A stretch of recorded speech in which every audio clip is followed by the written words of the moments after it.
네, 아마 센터가 저를 세 번째로 배치한 이유는 시간을 잘 맞춰주길 바라서 배치한 것 같고요. 또 뒤에 하실 한채연 선생님한테 누가 안 되도록 시간을 맞추도록 하겠습니다.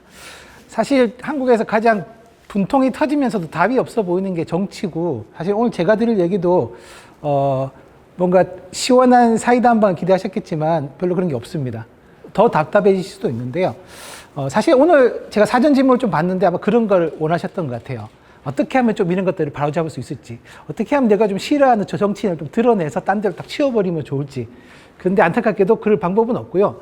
제가 볼 때 그게 바람직할 건가에 대해서 조금 더 고민이 필요하고, 저는 오늘 조금 말씀드릴 거는 어떤 특정 정치인에 대한 호불호보다는 왜 우리가 이런 차별과 혐오를 정치가 장려하고 방치하게 됐는가에 대한 좀 구조적인 원인들을 조금 말씀을 드리려고 합니다.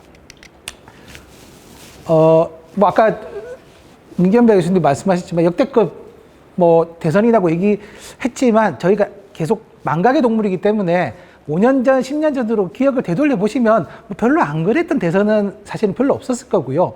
왜 그러냐면 항상 우리는 두 명을 놓고 경쟁했지 않습니까? 둘 중에 한 명이 되는 선거만 해왔던 거죠.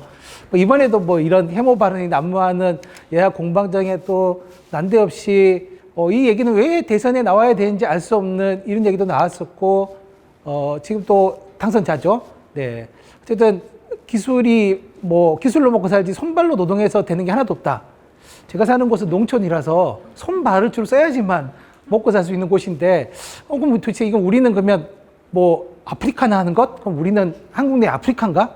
그런 생각이 들고, 사실 또 우리가 이주 노동자들이라고 얘기하지만 지금 농촌의 상당수, 아까 사실 홍준표에 부여주셨던 그런 어떤 양돈을 한다는 이런 곳의 축사들의 대부분은 이주 노동자들이, 사실 이제 한국인들은 하기 싫어하는 노동들을 거의 다 이주 노동자들이 감당하고 있는데, 그러면 이게 마치 우리가 못 배우고 가난하기 때문에 저런 노동은 당연히 해야 된다, 특정한 누군가는, 그런 시각들을 다른 사람들이 얘기하는 거는 그냥 개인적으로 집에서 혼자 내까리는 건 상관없겠지만, 어쨌든 정치인들이 그런 발언을 하는 것들을 과연 우리가 허용해야 될 것이냐. 그리고 저는 가장 심각하다고 생각하는 거는 좀 이따가 말씀을 드리겠지만, 이렇게 딱 던져진 여성가족부 폐지. 사실 저는 이걸 보고 약간 저는 윤석열 당선자랑 패친이 아니라서 한참 뒤에 알았는데, 이렇게 자기의 정책을 얘기하는 방식은 뭘까? 이런 고민들이 좀 들었습니다. 그래서 어쨌든 이런 식의 대선을 어쨌든 저희가 지금 치르게 된 거고, 이제 중요한 건 앞으로 어떻게 해야 될 거냐의 고민일 텐데요. 어쨌든 한국 사회는 정치라고 하는 곳이 혐오와 차별을 해서는 안 된다라고 이 경계를 설정하는 장이 아니라, 어찌 보면 그런 것들을 이제 해도 되는 것처럼, 야, 대선 후보자들도 하는데 뭐 나라고 못해? 약간 이렇게 하게 되는 나라다 보니까 지금 한국은 뭐 얼마 전에 MBC 나왔지만 어쨌든 이념, 빈부, 성별, 학력, 정당, 나이, 종교 이런 것들이 다 지금 갈등 사항으로 돼 있는, 물론 저 같은 경우는 저희 동네는 농촌이라 도농 이런 것도 사실은 한데, 어쨌든 이거는 밀려왔지만 이런 게 갈수록 줄어드는 게 아니라 늘어나고 있는, 그러니까 갈등이 계속 증폭되는 사회에 저희가 살고 있는데, 저는 그 중에 가장 중요한 원인 중에 하나가 정치라고 생각을 합니다. 그리고 정치는 그냥 개인적 정치인이 아니라 한국의 민주화 이후의 한국의 정치 상황이라고 생각합니다. 보시면 우리가 뭐 13대, 14대, 15대, 16대 이제 쭉 보면 이제 민주화 시기를 거쳐가지고 해왔다고 얘기하지만, 국회가 이쪽에 두 정당이 점유한 비율을 보시면 이렇습니다. 13대 65.2%에서 14대 80% 넘었고, 약간 15대 때 떨어졌다가 16대 때 다시 80%, 17대는 91, 18대는 78, 19는 93%. 그러니까 결국 두 정당이 한국은 거의 국회를 다 점유해 왔던 거죠. 그리고 그럼 20대는 나아졌을까요? 아닙니다. 20대도 보시면 이렇게 이제 색깔이 돼 있고, 그럼 21대, 2020년 치러서 21대는 색깔이 더 이렇게 색깔이 단순해졌습니다. 이 단순한 색깔이 의미하는 바는 뭘까요? 우리가 항상 민주주의 할 때 우리가 맨날 선거 때마다 어떤 고민을 하게 되냐면, 총선할 때 그런 고민을 합니다. 그래서 과반 의석은 누가 차지한 거야? 왜냐하면 과반을 확보해야지 독자적으로 어쨌든 뭐 헌법 개정 아닌 이상은 일종의 법안을 통과시킬 수 있는 힘을 가지게 된다는 거죠. 근데 저는 사실은 민주주의로 생각해 보면 한 정당이 그런 힘을 가지는 게 맞나? 물론 우리가 어찌 보면 이제 이 독재 시절을 거쳐왔기 때문에 사회를 민주화시키기 위해서는, 저는 기득권 세력과 맞서기 위해서는 한 정당이, 개혁적인 정당이 엄청난 힘을 가지고 가는 게 맞다, 이렇게 생각할 수도 있겠지만, 사실 저는 민주주의라고 하는 것들이 진리를 독점한 정치 세력이 있을 수 없다고 생각합니다. 진리는 독점될 수 없기 때문에 결국은 서로 간에 논의도 해보고 협상도 해보고 상대방이 싫어하는 말은 내가 좀 이 말은 가려야지 나중에 저기 만나서 우리가 뭔가 타협을 할 수 있겠지 라고 하는 고민들을 하게 될 텐데 과반 이상 독점해버리면 사실은 그런 고민을 할 필요가 없죠. 물론 아직 한국에는 이렇게 파란색이 많이 가지고 있는데 아무것도 안 되는 특이한 현상도 있긴 하지만 특이한 현상도 있지만 사실은 민주주의는 저는 과반을 확보하지 못하는 것들이 민주주의에 대한 고민을 가장 많이 활성화시킨다고 생각을 합니다. 이거는 어느 나라 정당일까요? 원내 구성이 이렇게 200석 구성이 이렇게 다양합니다. 한국은 300석인데 되게 단순화되어 있는데 지금 이 나라는 이렇게 알록달록한 예쁜 색깔을 가지고 있는 나라는 핀란드입니다. 아시겠지만 핀란드는 2년 전이죠. 산나 마린다라고 하는 30대 여성 총리가 배출됐던 나라입니다. 이 나라에서는 다당제에서는 뭐가 좋을까요? 연정을 해야지만 정부를 구성할 수가 있습니다. 연정의 상대는 누가 될지 모릅니다. 그러면 어떻게 해요? 특정 세력에 대해서 저기 쓰레기 뭐 이런 얘기를 하면은 연정을 하자고 내가 저기는 사회 악이야 이렇게 얘기했는데 나중에 가서 연정합시다. 이렇게 하긴 힘들겠죠.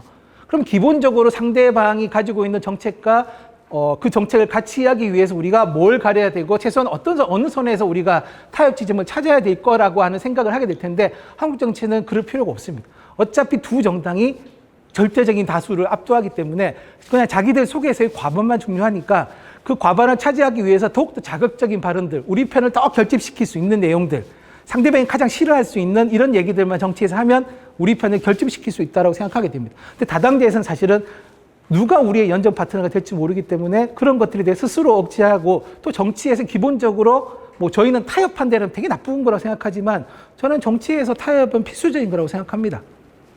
우리가 원하는 걸 하기 위해서는 결국은 상대방이 원하는 거에서 알아야 되는 거죠.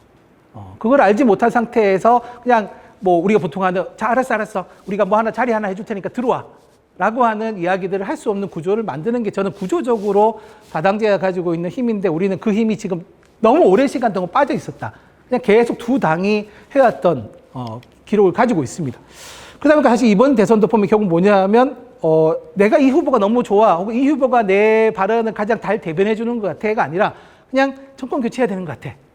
그러니까 야당을 지지합시다.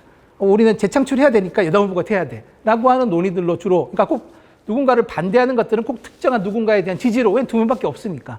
그러니까 제3의 정당에 대한 지지라고 하는 게 불가능한 구조고 결선 투표제 같은 거 없으니까 결국은 둘 중에 한 명이 되니까 싫으나 좋으나 둘 중에 한 명을 지지할 수밖에 없는 구조를 이미 우리는 구조적으로 만들고 있는 거죠. 또 하나는 어쨌든 아까 제가 잠깐 보였지만 전 정치인의 가장 기본적인 책무가 뭐냐면 설명이라고 생각합니다. 이 정책은 어떤 건가요? 물어보면 설명해 줘야죠. 여성가족부 폐지를 할 수도 있게 하고 생각합니다. 하지만 그러면 왜 폐지해야 되는지, 여성가족부 그동안 어떤 일을 해왔는지 설명을 해줘야 되는데 7자로 정리를 해버린 이 정치는 도대체 우리가 어떻게 이해를 해야 되는 건가?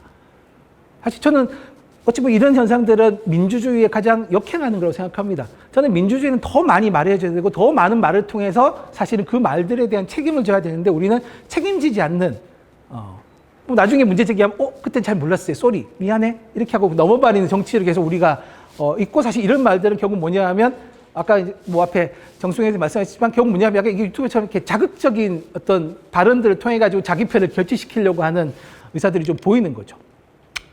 또 하나 어쨌든 저는 뭐냐 하면 그 한국 정치의 특징적 현상인데 우리가 직접 민주주의는 아니라 하더라도 전 대의민주주의라고 하면 우리가 정치인들을 추종하는 게 아니라 사실은 정치인들 우리 얘기를 계속 들어야 되겠죠.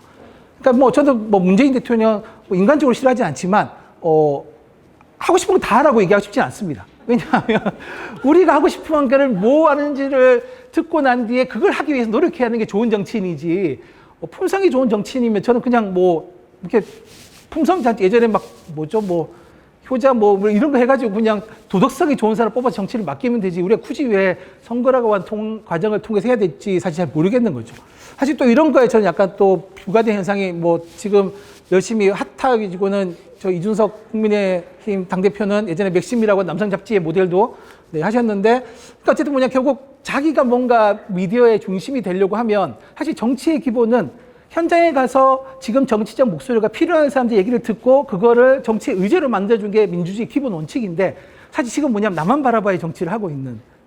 그러면 이게 도대체 우리가 민주주의 국가에 살고 있다고 얘기하는데 이 민주주의 맞나? 라고 하는 의문을 계속 저는 반복적으로 가지게 됩니다. 근데 이거는 아까 말씀드린 대로 그냥 개인의 문제가 아니라 한국 정치는 그냥 왜냐하면 어쩔 수 없이 우리는 둘 중에 하나를 선택할 수밖에 없는 정치를 벌써 수십 년째 반복해 오고 있는 거죠. 그래서 저는 지금의 혐오와 차별은 뭐 이 사람이 가장 좀 더 세게 말하고 더 나쁘게 말할 수는 있겠지만 이거는 개인의 성향의 문제도 있겠지만 사실은 정치 제도가 이런 발언들을 허용하고 있는 구조를 저희가 바꾸지 않고 계속 지켜왔다라고 하는 문제가 있는 것 같고요. 또 한편에는 사실은 우리랑 비슷하게 있는 나라가 이제 미국도 보면 이제 그냥 민주당, 공화당 둘 중에서 이렇게 나눠 먹는 구조입니다. 마이클 샌델이라고 하는 뭐 정의란 무엇인가 이런 걸 한국에 되게 많은 책을 파셨던 하버드대 교수님이 공정하다는 착각의 책에서 어떤 얘기하냐면 그런 얘기를 합니다. 우리는 되게 오바마 정부 되게 좋은 정부라고 알고 있지만 미국 사회에서 오바마 정부를 거치면서 뭐가 되게 확고해졌냐면 미국 사회도 굉장히 능력주의 중심이 강해졌다고 얘기합니다. 일종 엘리트 중심의 결정 체계가 되고 이 엘리트 중심의 결정 체계가 어떻게 정당화 됐냐면 이 사람들 똑똑하다는 거죠. 이 사람들 되게 스마트하다, 똑똑하다, 똑똑한 사람들이 정책을 결정하는 게 맞다 라는 식의 얘기가 돌았는데 근데 이게 역편향을 어떻게 받아들였냐면 결국 뭐냐면 이 안 똑똑하다고 생각하거나 정치적으로 자기가 소외되어 있다고 생각하는 사람들의 분노를 자극한 거죠. 그러면서 누가 등장하게 됐냐면 이제 트럼프가 등장했는데 한국은 역으로 어떻게 요즘 그 국민의힘 이제 곧 지방선거인데 할당제 없다. 우리는 시험 봐가지고 시험 성적 제일 높은 사람을 중심으로 하겠다라고 하는 이야기들을 하고 있는 겁니다. 근데 이제 이런 식의 미국에서 그런 효과가 어떻게 드러났냐면 사실 이제 그런 거죠. 전통적으로 민주당을 지지해왔던 사람들이 이제는 그러니까 일종의 대학 교육을 받지 못했지만 민주당을 지지하면서 공화당 노선보다는 민주당 노선이 훨씬 낫다고 생각했던 사람들이 어느 순간 이제 트럼프 쪽으로 갈아타기 시작한 거죠. 왜냐하면 민주당 우리는 존중하지 않아. 쟤들 엘리트들이야. 나 엘리트 되게 싫어. 라고 하면서 이제 갈아타기 시작한 거고 전통적으로 젊은 층은 진보적이니까 민주당을 지지했다라고 하는데 여기도 뭐냐면 어차피 민주당 되게 늙은 사람들이 하고 우리가 생각하는 의제들을 반영하지 않아 라고 생각하니까 일종의 뭐 포퓰리즘의 얘기를 하죠. 자기가 지금 겪고 있는 불평등한 문제들이 왜 생겼어? 이거 다 외국인 노동자들 때문이야. 이주민들 때문이야. 라고 하는 이쪽에 분노의 원인을 아주 명확하게 지적해주는 사람들한테 정치적인 지지를 옮겨타기 시작합니다. 그래서 좀 이제 이런 결과가 어떻게 드러났냐라고 보면 이제 미국 사회는 일종의 이제 그런 거죠. 한국처럼 저는 한국의 미래가 미국이 안 됐으면 좋겠는데 미국 사회 속에서는 이제 일종의 정치가 문을 개방시켜 준 거죠. 자, 이제 혐오는 할 수 있는 거다. 사회적으로 불평등이 심각한데 불평등의 구조적 원인을 개선하는 건 너무 어렵고 힘드니까 결국 뭐냐면 이제 그 분노를 풀 수 있는 사람들을 찾아서 그 사람들을 공격하는 것을 정치적으로 허용해 준 겁니다. 그래서 미국 사회는 흑인에 대한 혐오와 이민자에 대한 혐오와 무슬림에 대한 혐오가 확 높아지기 시작하는 거죠. 그리고 급기야는 이제는 우리가 되게 낯선 광경을 작년에 보지 않았습니까? 오, 미국 민주주의 별거 아닌데?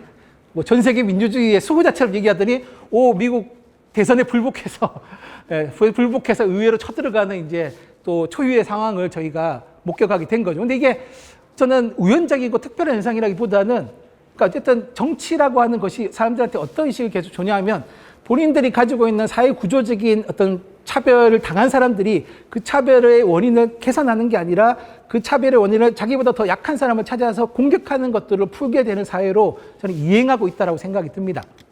그렇게 이행이 되게 되면 제가 좋아하는 한나 아렌트라고 하는 사람이 전체주의의 기원이라는 책에서 어떤 얘기를 저는 이 대목이 어쨌든 계속 요즘 반복되게 생각이 드는데 이런 얘기를 합니다.